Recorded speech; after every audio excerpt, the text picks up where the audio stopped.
Hello everyone! For today's video, ipapakita ko sa inyo gaano kaganda ang Alcards Tower. Siyempre, pumunta tayo doon ng hapon. Ayan po, papasok na kami. Ang ganda po dyan sa taas. Kikita nyo naman, sa entrance pa lang hinahanap na sana yung ticket namin.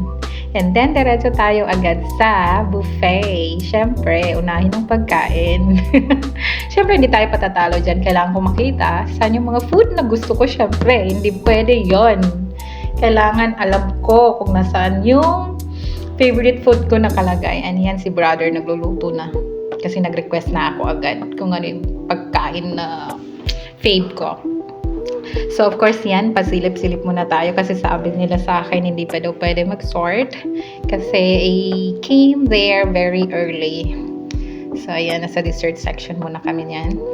Siyempre, kailangan din alam ko na saan yung mga masasarap na pagkain. Siyempre, puros pagkain ang nasa isip.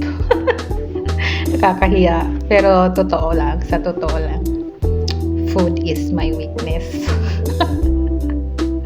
Yan, syempre, silip-silip muna tayo sa window habang naghihintay ng call to eat.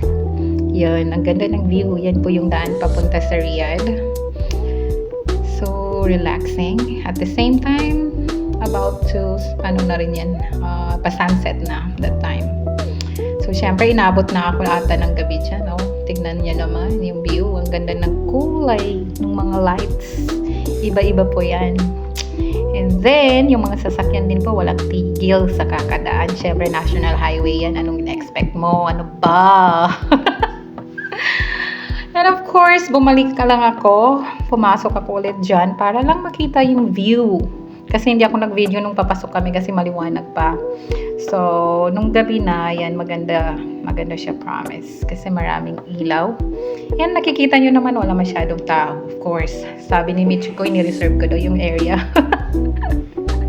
Hindi, actually, mag-about to eat na dyan, kaya konti lang. So, syempre, nung nasa loob na, naupo pa kami dyan. May mga upuan, actually, marami. At saka marami ring TV. Ewan ko, ba't ang dami? Ang ganda-ganda dito mo, maupo, manood ng football. If you love football, of course. And then, dahil ako hindi naman ako fan, pumunta ako sa kabilang side. At ayan, nakita ko na naman yung mga small fountains. And then, lumapit din ako sa Alcards Tower logo. Maganda siya, in fairness. Siyempre, paikot-ikot lang muna kami habang naghihintay lang ng oras para umuwi na. Of course, yan lang po. Nakikita natin.